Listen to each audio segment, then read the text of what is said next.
আসসালামু আলাইকুম। দেখেন একটা বাছুর, বাচ্চাটা হচ্ছে আপনার অবস্থা খুবই খারাপ, স্বাস্থ্য একদম নষ্ট, গাভীটার স্বাস্থ্য নষ্ট। তো এরকম কষ্ট দেওয়া কোনো প্রাণীকে তো কোনো মানেই হয় না। দেখেন এই গাভীটার অবস্থা উন্নতি না, অবস্থা একটু খারাপ, স্বাস্থ্য একবার নাই বললেই চলে। তোমরা গাভীকে কি খাবার টাবার দেও?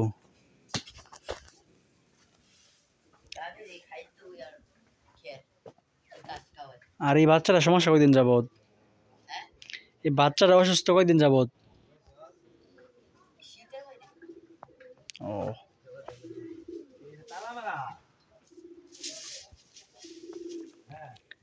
তো এরকম ভাবে অসুস্থ হলে তো আপনার খামারির লস।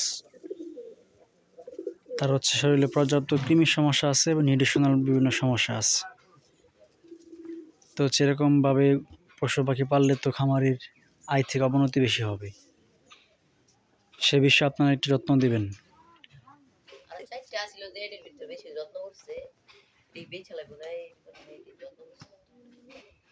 মানে বিষয় হচ্ছে তোমার গরু পাললে সবগুলো যত্ন করতে হয়। এখন এটাকে কি খাবার টাবার দেবো?